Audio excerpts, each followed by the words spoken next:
주일 오후 다시 한번 말씀의 자리에 나오는 사랑하는 성도님들을 주님의 이름으로 축복합니다. 우리 서로 이렇게 오후에 인사 한번 했으면 좋겠는데요. 끝까지 말씀의 은혜를 받읍시다. 우리 서로 앞뒤 좌우로 인사하겠습니다. 끝까지 말씀의 은혜 받읍시다. 아멘. 아멘. 예, 점심 식사 후라 조금은 나른함이 있으시겠지만 말씀의 은혜를 사모하며 전하는 자나 듣는 자나 모두가 은혜 받는 시간이 되기를 또한 소망합니다. 오늘 저는 온전한 사람을 이루어 라는 제목으로 오늘 우리가 함께 읽은 에베소서 4장 11절에서 16절까지의 본문을 가지고 함께 하나님의 말씀을 나누고자 합니다. 사랑하는 성도 여러분, 질문 하나 먼저 드리도록 하겠습니다. 여러분은 여러분의 자녀에게 어떤 기대와 어떤 소망을 가지고 계십니까? 여기 자녀분이 없으신 분은 없는 것 같긴 한데 예, 제 설교문엔 그렇게 적혀 있습니다. 이후에 자녀가 생긴다면, 자녀가 없으신 분이라면, 자녀가 생긴다면 여러분은 자녀에게 어떤 그런 소망과 기대를 가지고 싶으십니까? 제가 아는 어떤 분 이야기를 좀 말씀드리면, 제가 아는 어떤 분은 돈이 많은 집안도 아니고 학벌이 좋은 집안도 아니었습니다. 그래서 자녀에게 해줄 수 있는 게 별로 없잖아요. 그래서 자녀에게 별로 기대하지 않고 그냥 튼튼하고 착하게만 자랐으면 좋겠다. 이렇게 늘 입버릇처럼 이야기했는데 어떻게 됐을까요? 자녀들이 정말 다른 거 없이 튼튼하고 착하게만 자랐다고 우스갯소리로 저한테 그런 말씀을 하시던데요. 그 말을 듣고 저는 좀 생각했습니다. 그럼 과연 제 아들한테는 뭐라고 얘기해줘야 될까? 그래서 저는 이렇게 좀 아들한테 들려주려고 합니다. 튼튼하고 착하게도 자라야 된다라고. 튼튼하고 착하게도 자라야 된다고. 저에게는 아들이 하나 있습니다. 우리 지난 송구영신 예배 때 인사드리면서 아마 다 보셨으리라 생각하는데요. 이제는 만 36개월이 가 지났습니다. 그런데 12월에 태어나서 벌써 나이는 5살입니다. 지난 2012년 겨울에 하나님께서 주신 귀한 선물이었습니다. 저도 여느 부모와 마찬가지로 아내와 좀 상의하고 고민하면서 우리 아들의 이름, 아들에 대한 기대와 소망을 표현한 아들의 이름을 지었는데요. 그 이름이 바로 지율입니다. 지율. 좀 발음하기가 뒤에 율자가 이렇게 좀 발음하기가 좋고 예쁘기도 하지만 발음하기 또 때때로 힘든데요. 사랑할 지자 그리고 흐를 율자 이 두 한자를 써서 지율이란 이름을 지었는데요. 하나님의 은혜로 부모가 된 우리 부부의 소망은 이것이었습니다. 하나님의 사랑이 이 아이를 통해서 각박한 세상에, 살벌한 세상에 좀 흘러갈 수 있으면 좋겠다. 하나님께서 이 아이를 그렇게 하나님의 사랑의 통로로 사용해 주셨으면 좋겠다라는 그런 소망을 담아서 우리 아이의 이름을 지율이라고 지었습니다. 사랑하는 성도 여러분, 이렇듯 자녀를 가진 부모라면 누구나 자녀에 대한 기대와 소망이 있습니다. 모두들 이 말에 동의하실 거리라 믿습니다. 그렇다면 한 가지 더 질문을 드리겠습니다. 우리들을 창세전에 택하시고 자신의 하나뿐인 아들의 핏값을 통해서 우리의 모든 죄를 사하시고 구원하셔서 자신의 양자로 받아주신 자들의 아들로 자신의 아들과 딸로 삼아주신 하나님, 그 하나님께서는 우리를 향한 기대와 소망이 있을까요? 없을까요? 그렇습니다. 모두들 말씀과 눈빛을 통해 저한테 답변해 주시는 것처럼 있다는 거죠. 분명히 있다는 것입니다. 너무나 뻔한 질문이지만 제가 이 질문을 여러분에게 드린 이유가 있습니다. 그것은 우리가 바쁘게 돌아가는 세상을 살아가면서 하루하루 내 앞에 닥친 문제들을 처리하느라 이러한 아버지 되신 하나님의 기대와 소망을 너무나 자주 잊고 살아간다는 것이죠. 또한 이 세상이 이야기하는 인본주의적인 가치관, 그리고 물질주의적인 가치관에 사로잡혀 있어서 우리의 시야는 너무나 협소해져 있다는 것입니다. 나 자신밖엔 보지 못합니다. 내가 가지고 있는 것, 아니 내가 가지지 못한 것들만 바라보고 사는 인생이 어느새 되어버렸다는 것이죠. 정작 우리를 구원하셔서 우리의 아버지가 되시는 하나님의 그 넓은 기대와 소망은 바라보지 못한다는 것입니다. 그 하나님의 기대와 소망과는 때때로는 전혀 무관한 삶을 살아가고 있다는 것이죠. 사랑하는 성도 여러분, 오늘 이 시간 함께 나누는 말씀을 통해서 우리를 구원하시고 자녀 삼아주신 아버지 되신 그 하나님의 기대와 소망을 깨닫는 귀한 시간이 되기를 또한 주님의 이름으로 축복합니다. 그러면 다시 질문 하나 드리겠습니다. 사랑하는 성도 여러분, 그렇다면 우리를 향한 아버지 되신 그 하나님의 기대와 소망 무엇일까요? 정답 어디에 나와 있을까요? 바로 제 왼쪽에 있는 화면에 나와 있죠. 설교 제목이 바로 정답입니다. 온전한 사람을 이루는 것, 바로 그것이 우리를 향한 아버지 되신 그 하나님의 기대와 소망입니다. 그렇다면 여기서 말하는 온전한 사람이라는 말이 뜻하는 것은 무엇일까요? 오늘 설교 제목이 들어있는 본문 말씀, 에베소 4장 13절에 나와 있는 온전한이라는 단어는 헬라어로 텔레이온이라는 단어입니다. 텔레이온. 그리고 그 텔레이온이란 단어, 그 헬라어 단어의 뜻은 목표에 도달하는 것이라는 의미를 가지고 있습니다. 이 말을 그 뒤에 붙어 있는 사람이라는 단어와 연결해서 그 의미를 자연스럽게 좀 해석해 보면 사람이 어떠한 목표에 도달하는 것, 바로 성숙한 자리에 이르게 된다는 것, 그러한 의미를 가진 단어라는 것이죠. 그리고 이러한 성숙한이란 이런 의미는 뒤이어 이어지는 14절 말씀에 나오는 어린아이라는 단어와 대조되어서 그 의미가 더 확실하고 분명해지는 것 같습니다. 사랑하는 성도 여러분, 우리를 향한 아버지 하나님의 기대와 소망은 바로 온전한 사람이 되는 것입니다. 다시 말해 하나님이 정하신 목표에 도달한 성숙한 사람이 되는 것, 그것이 바로 하나님의 기대와 소망이라는 것이죠. 그렇다면 아버지 되신 하나님께서 기대하시는 성숙한 사람의 구체적인 모습, 어떤 모습일까요? 성숙한 사람과 대조되어 나타나는 14절의 어린아이의 모습을 살펴보면 그 성숙한 사람의 모습을 좀 알 수 있을 것 같습니다. 우리 본문 말씀 14절 다 같이 한번 읽어보도록 하겠습니다. 본문 말씀 14절입니다. 시작. 이는 우리가 이제부터 어린아이가 되지 아니하여 사람의 속임수와 간사한 유혹에 빠져 온갖 교훈의 풍조에 밀려 요동하지 않게 하려 함이라. 아멘. 방금 읽은 말씀에서 나타나는 어린아이의 특징 무엇입니까? 사람의 속임수에 속는다는 것이죠. 사람의 간사한 유혹에 빠져버린다는 것입니다. 그래서 세상의 온갖 교훈들, 세상의 이야기들에 이리저리 요동하며 사는 모습, 그 모습이 바로 어린아이의 특징이라는 것이죠.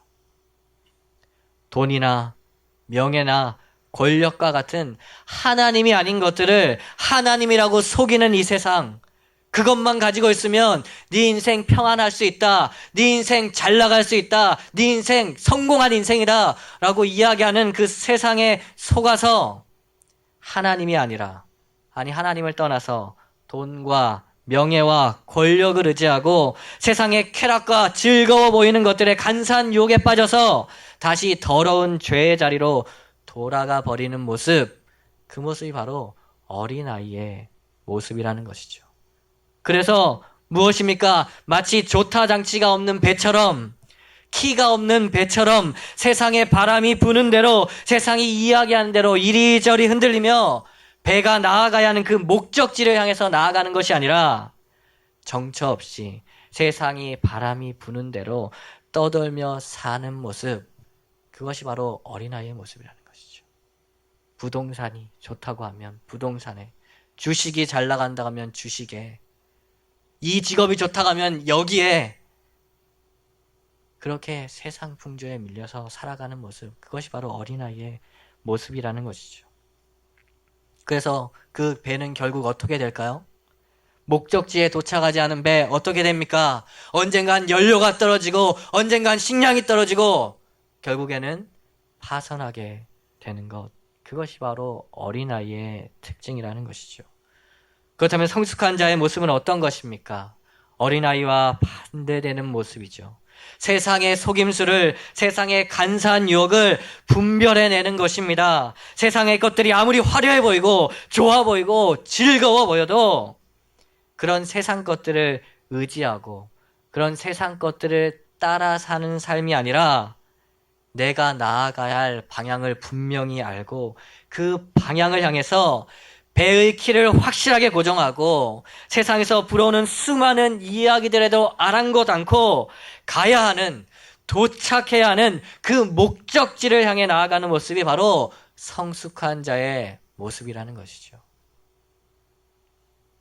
그렇다면 성숙한 사람이 세상의 속임수와 유혹을 물리치고 도착해야 하는 구체적인 목적지 어디일까요?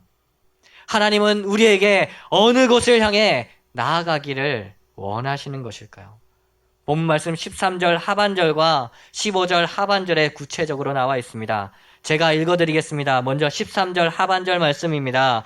온전한 사람을 이루어 그리스도의 장성한 분량이 충만한 데까지 이르리니, 다음으로 15절 하반절 말씀입니다. 범사에 그에게까지 자랄지라 그는 머리니 곧 그리스도라. 사랑하는 성도 여러분, 방금 제가 읽어드린 말씀 가운데 나와 있는 아버지 되신 하나님의 우리를 향한 기대와 소망, 구체적으로 그 목적지가 어디입니까? 도착지가 어디라고 기록되어 있습니까? 바로 예수님의 장성한 분량이 충만한 데까지 이르는 것입니다. 바로 머리 되시는 예수님에게까지 자라가는 것이라고 성경 말씀은 분명하게 기록하고 있습니다. 사랑하는 성도 여러분, 예수님의 장성한 분량이 충만한 데까지 이른다는 것 무슨 말일까요? 무슨 의미일까요? 바로 예수님의 완전하신 성품을 온전히 닮아간다는 것이죠. 예수님의 성품으로 우리가 충만해진다는 것입니다. 이것은 구체적으로 예수님께서 승천하시면서 우리에게 보내주신 성령님, 그 성령님으로 말미암아 성령의 9가지 열매, 사랑과 희락과 화평과 오래 참음과 자비와 양성과 충성과 온유와 절제라는 그 성령의 9가지 열매를 내 삶 속에 풍성히 열매 맺어 가는 삶, 그 삶을 살아간다는 것입니다. 그렇다면 머리 되시는 예수님에게까지 자라간다는 것은 무엇을 의미할까요? 그것은 몸의 모든 지체들이 누구의 지시를 받습니까? 머리의 지시를 받죠. 머리의 지시를 받아서 움직이고 행동하는 것처럼 예수님을 우리의 머리로 삼고 예수님의 뜻대로 세상 속에서 살아간다는 것을 의미하는 것입니다. 예수님을 우리 인생의 주인으로 모시고 살아간다는 것이죠. 다시 말해, 날마다 실제적인 삶 속에서 예수님의 인도하심을 받기 위해 말씀과의 자리에, 기도의 자리에, 그리고 주인이신 예수님을 붙잡고 예수님의 주되심을 내 안에 확실히 붙드는 자리로 나아가는 것, 그것이 바로 온전한 자로 나아간다는 것이죠. 다시 말하면 우리를 향한 하나님의 기대와 소망인 온전한 사람, 성숙한 사람이 된다는 것은 예수님의 성품을 닮아가는 것입니다. 예수님을 내 삶의 주인으로 삼고 그분을 따라 살아간다는 것이죠. 다름 아니라 고 옥하는 목사님께서 누누이 말씀하셨던 것처럼 작은 예수가 된다는 것, 그것이 바로 하나님의 기대와 하나님의 우리를 향한 소망이라는 것이죠. 사랑하는 성도 여러분, 우리를 향한 아버지 되신 그 하나님의 기대와 소망은 다른 어떤 것이 아닙니다. 예수를 닮아가는 것, 작은 예수가 되는 것이죠. 이 시간 우리를 향한 이 아버지 하나님의 기대와 소망 앞에 우리 자신을 한번 돌아보기를 원합니다. 나는 얼마나 많이 하나님을 섬기고 있는가? 나는 얼마나 많이 하나님께 드리고 있는가? 라는 질문이 아니라 나는 얼마나 많이 예수님을 닮아가고 있는가? 나는 얼마나 많은 내 삶의 부분에서 예수님의 주인 되심을 인정하며 살아가고 있는가? 이 후자에 있는 2가지 질문이 우리가 이 시간 진정으로 우리 자신에게 물어야 할 질문이라는 것이죠. 단지 여러 봉사를 한다고 해서 단지 많은 물질들을 함께 드린다고 해서 그것이 목표가 아니라 정말 내 자신, 내가 예수님을 닮아가는지, 내 삶의 주인이 정말 예수님인지가 우리가 돌아봐야 할, 하나님 앞에 우리 자신을 돌아봐야 할 질문이라는 것입니다. 사랑하는 성도 여러분, 하나님은 우리의 외적인 부분들, 어떤 섬김의 모습이나 물질만을 원하시는 분이 아니십니다. 하나님은 우리의 전부를, 우리 자신을, 우리 존재 자체를 원하시는 분이시라는 것이죠. 왜일까요? 우리가 예수님을 닮아가면 우리가 하나님을 섬기는 것, 하나님께 드리는 것은 우리에게 즐거운 일이 되기 때문입니다. 우리가 예수님을 닮아가면 우리는 예수님처럼 기쁨으로 하나님을 섬기게 될 것입니다. 예수님처럼 기쁨으로 우리의 모든 것을 하나님께 드리는 자리로 나아갈 것이죠. 그것이 설령 우리의 생명을 하나님 앞에 내어놓는 자리라 할지라도 우리는 예수님께서 겟세마네 동산에서 땀이 피가 되기까지 기도하시면서 하나님의 기쁨이 되기 위해 십자가로 나아갔던 것처럼 우리도 그러한 삶을 세상 속에 살아갈 수 있다는 것이죠. 사랑하는 성도 여러분, 우리의 섬김이 힘들고 우리의 드림이 부담스러운 이유는 우리가 예수님을 닮아가는 것은 뒤로하고 우리의 외적인 것만을 드림으로 하나님을 만족시키려고 하는 율법주의적인 신앙생활을 하기 때문이라는 것입니다. 이 시간 우리 서로를 바라보면서 이렇게 격려하며 축복했으면 좋겠습니다. 작은 예수로 예수님 닮아가기를 기도하겠습니다. 우리 서로에게 이렇게 축복하며 이야기하겠습니다. 작은 예수로 예수님을 닮아가시기를 기도하겠습니다. 예.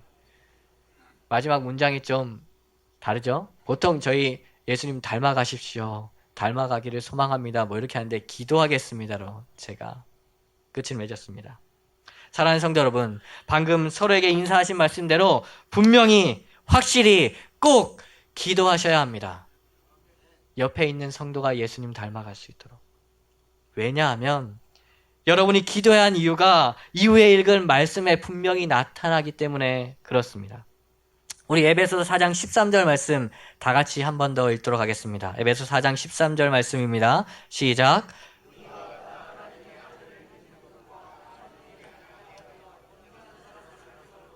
그리스도의 장성한 분량이 충만한 데까지 이르리니. 아멘.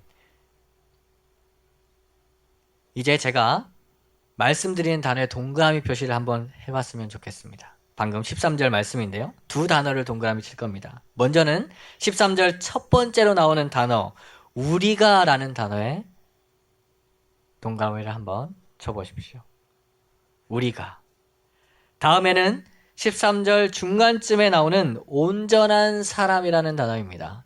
여기에 동그라미를 한번 쳐보시기 바랍니다. 이 두 개의 단어에 우리가 옆에 있는 성도가 예수 닮아가기를 기도해야 되는 이유가 나와 있습니다. 사랑하는 성도 여러분, 첫 번째 동그라미를 쳤던 우리가 라는 단어는 복수형입니다. 갑자기 문법적인 용어가 나오니까 머리가 아파지실 수 있습니다. 영어에서 복수 단수 있는 거 맞습니다. 복수입니다.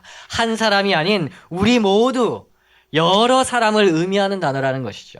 그런데 두 번째 동그라미를 쳤던 온전한 사람이라는 단어는 단수입니다. 여러 사람을 지칭하는 단어가 아니라는 것입니다. 단 한 사람을 의미하는 것이지요. 그렇다면 우리 모두가 온전한 사람, 온전한 한 사람을 이룬다는 말 무슨 의미일까요? 왜 바울은 우리가 온전한 사람들을 이루는 것이 아니라 온전한 한 사람을 이룬다고 바울은 에베소서 4장 13절에서 이야기하고 있을까요? 이 차이를 통해 바울이 분명하게 우리 에베소 교회 성도들에게 그리고 이 시간 우리들에게 이야기하고 싶어하는 것은 바로 하나님께서는 우리 교회 모든 성도들을 한 사람으로 보신다는 것입니다. 이 말은 나 한 사람만 예수님을 닮아가는 것이 다가 아니라는 말입니다. 내가 예수님을 닮아가는 것과 더불어서 내 옆에 지체들도 예수님을 닮아갈 때라야 하나님께서는 우리 부산 사랑의 교회를 온전한 한 사람, 예수님을 닮은 한 사람으로 보신다는 것입니다. 사랑하는 성도 여러분, 한쪽 팔이 자라지 않고 있는데 다른 부분이 다 성장했다고 해서 그 사람을 온전한 사람이라고 할 수 있을까요? 한쪽 다리가 자라지 않고 있는데 다른 부분이 다 성장했다고 해서 그 사람을 온전한 사람이라고 할 수 있습니까? 하나님께서 우리를 한 사람으로 보신다는 것은 이러한 의미입니다. 모든 부분이 다 자라야 온전한 사람이라고 할 수 있는 것처럼 모든 성도들이 다 예수님을 닮아갈 때라야 하나님은 우리를 온전한 한 사람으로 보아주시고 온전한 한 사람으로 우리를 받아주신다는 것입니다. 그렇게 우리는 우리뿐만 아니라 옆에 있는 지체들이 예수님 닮아가기를 기도해야 하는 것입니다. 그렇게 우리는 우리뿐만 아니라 옆에 있는 지체들이 예수님을 온전한 삶의 주인으로 모실 수 있도록 기도해야 한다는 것이죠. 우리가 이 말씀을 통해 반드시 기억해야 하는 것은 바로 우리 모두는 우리 부산 사랑의 교회라는 이 교회는 한 사람, 한 몸이라는 것입니다. 하나님께서 우리를 그렇게 보고 계신다는 것이죠. 사랑하는 성도 여러분, 하나님 보시기에 우리 교회 모습 어떤 모습일까요? 우리 교회 모든 지체들이 온전한 사람을 이루어 예수님을 닮아가는 그런 보기에 너무나 아름답고 좋은 모습일까요? 아니면 어느 부분은 성장해 있고 어느 부분은 덜 자란 온전하지 못한 모습은 아닐까요? 11절 말씀을 살펴보면 하나님께서는 교회가 온전한 사람을 이루어 예수님을 닮은 모습으로 성장해 가도록 하시기 위해 여러 가지 섬김의 직분을 주셨다고 바울은 이야기합니다. 바로 사도와 선지자와 복음 전하는 자와 목사와 교사라는 직분을 말입니다. 물론 이 5가지 직분은 모두가 오늘날에도 유효한 것은 아닙니다. 사도와 선지자의 직분은 이미 교회의 터가 되는 신약과 구약 성경의 말씀의 완성으로 끝이 났습니다. 하지만 바울이 교회의 여러 많은 직분들 중에 오직 이 5가지의 직분만 언급한 이유가 있습니다. 그것은 바로 이 5가지의 직분들이 말씀의 섬김과 관련이 있는 직분이기 때문에 그렇습니다. 하나님은 이 말씀의 섬김을 위한 직분들을 교회에 주셔서 12절의 말씀대로 성도를 온전하게 하며 그리스도의 몸을 세운다라고 말씀합니다. 여기에서 사용된 온전하게 세운다, 온전하게 하며라는 이 온전하게라는 단어는 앞에서 살펴본 온전한 사람에 사용된 헬라어와는 다른 단어입니다. 여기에 사용된 헬라어 단어는 외과적인 용어입니다. 부러진 뼈를 맞추어서 온전하게 한다 를 때 쓰이는 그런 온전한이란 단어죠. 무슨 말입니까? 말씀의 섬김을 통해서 말씀의 섬김의 직분을 가진 사람들을 통해서 어떻게 합니까? 떨어져 있던 성도들을 하나로 맞춘다, 하나로 연합시킨다는 것입니다. 이러한 말씀의 사역은 13절 상반절 말씀에서 어떻게 더욱 구체적으로 나타납니까? 제가 읽어드리겠습니다. 우리가 다 하나님의 아들을 믿는 것과 아는 일에 하나가 되어 말씀의 직분을 가진 사람들의 섬김을 통해서 하나님의 아들을 믿는 것과 아는 일에 하나가 되는 것, 연합이 된다는 것, 온전하게 된다는 것입니다. 사랑하는 성도 여러분, 우리가 하나 된 공동체로 한 몸으로 한 사람으로 설 수 있는 근거는 말씀의 섬김을 통해서 우리가 하나님의 아들 예수 그리스도를 믿는 것과 아는 일에 하나가 될 때 가능한 것입니다. 그러기 위해서는 말씀의 섬김을 통해 예수 그리스도를 믿는 것이 무엇인지 올바르게 선포되어 우리가 함께 배워가야 하고, 그러기 위해서는 말씀의 섬김을 통해 우리가 알고 있는 예수님이 어떤 분인지 서로 나눔으로써 그 한 분 예수님을 알아가야 한다는 것이죠. 그럴 때 우리는 하나됨을 온전히 이룰 수 있으며 함께 온전한 사람으로 예수님을 닮은 자로 자라갈 수 있다는 것입니다. 그렇다면 이러한 말씀의 섬김 어떻게 이루어질까요? 우리 교회에서 이러한 말씀의 섬김은 대예배와 구역 모임을 통해서 이루어지는 것입니다. 대예배를 통해 선포되어지는 담임 목사님의 말씀, 그리고 구역 모임에서 구역장의 인도를 따라서 서로의 삶을 통해 나누어지는 말씀을 통해서 우리 교회는 믿는 것과 아는 일에 하나가 되어질 수 있다는 것이죠. 온전한 한 사람으로 세워지고 예수님을 닮아서 자라갈 수 있다는 것입니다. 사랑하는 성도 여러분, 하지만 오늘 대부분의 교회는 아주 비슷한 어려움을 겪고 있습니다. 대예배에 함께하는 성도의 숫자와 구역 예배에서 함께하는 성도의 숫자가 많은 차이가 있다는 것이죠. 지난번에 섬기던 교회도 구역 예배에서 함께하는 성도의 수가 대예배 출석 성도의 절반이 되지 않았습니다. 절반이 채 되지 않았습니다. 무슨 말입니까? 대예배에서 선포되어지는 말씀을 함께 배우지만 구역 예배에서 삶을 통해 나누어지는 말씀에는 많은 단절이 있다는 것입니다. 성도를 하나 되게 하는 말씀이 제대로 흘러가지 않는다는 것이죠. 사랑하는 성도 여러분, 피가 제대로 통하지 않는 몸, 그 몸의 일부분 어떻게 됩니까? 점점 감각이 없게 되고, 그리고 결국에는 썩어 버리게 되는 것이죠. 한 몸을 이루한 교회에도 이러한 일이 일어날 수 있다는 것입니다. 사랑하는 성도 여러분, 우리 교회의 현실을 생각할 때 우리는 안타까운 마음을 가지고 기도해야 한다는 것입니다. 우리 교회의 많은 지체들이 말씀 가운데 온전한 한 몸을 이루지 못하고 있기 때문에 그렇다는 것이죠. 하나님은 우리 부산 사랑의 교회 모든 성도들을 한 사람, 한 지체로, 한 몸으로 바라보고 계십니다. 그런데 하나님의 눈에 보기에 어떤 부분은 감각이 없는 부분도 있고, 어떤 부분은 잘하지 않는 부분도 있고, 어떤 부분은 너무나 안타깝게 썩어 들어가는 부분이 있을지도 모르기 때문입니다. 사랑하는 성도 여러분, 그렇다면 우리는 어떻게 해야 할까요? 15절 말씀을 통해 하나님께서는 우리에게 이렇게 말씀하십니다. 우리 15절 말씀 다 같이 읽겠습니다. 15절 말씀입니다. 시작. 오직 사랑 안에서 참된 것을 하여.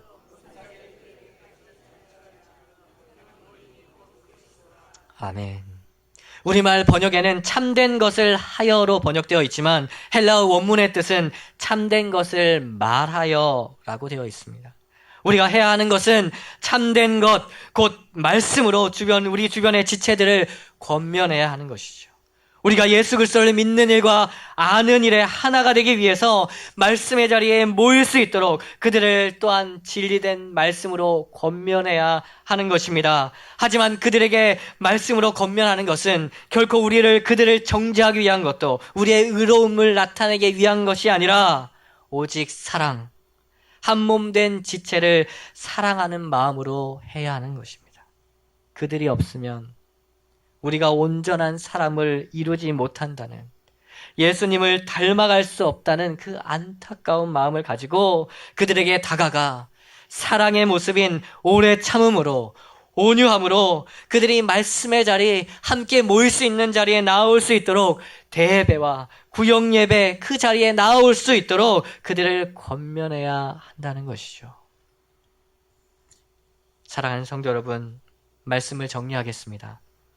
아버지 되신 하나님께서는 우리를 향한 분명한 기대와 소망을 가지고 계십니다. 우리가 예수님을 닮아가는 것, 예수님을 머리로 작은 예수로 살아가는 것, 하지만 그것은 나만 예수 닮아간다고 이루어지는 것이 아닙니다. 왜냐하면 하나님은 우리 부산 사랑의 교회를 한 사람으로, 한 지체로, 한 몸으로 보시기 때문입니다. 그렇기에 우리 옆에 있는 성도를 위해 기도하고 권면해야 합니다. 말씀을 통해 한 몸을 이루기 위해 말씀이 선포되어지는 공예배의 자리뿐만 아니라 말씀이 나누어지는 구역 예배의 자리에 모일 수 있도록 말입니다. 오늘 이 예배가 마친 후에 마을장, 사랑장 모임이 있는 것으로 알고 있습니다. 2016년 우리 교회의 구역을 세우기 위한 모임입니다. 말씀이 흘러가기 위한 핏줄을 만드는 모임입니다. 그 모임을 통해 우리 교회의 구역이 잘 세워져서 우리 부산 사랑의 교회가 서로를 돌아보고 모이기에 힘써 온전한 사람으로 예수 그리스도를 닮아가 하나님 앞에 작은 예수로 하나님 앞에 서는 그 놀라운 은혜가 2016년 우리 부산 사랑의 교회에 있기를 주님의 이름으로 축복합니다. 아멘.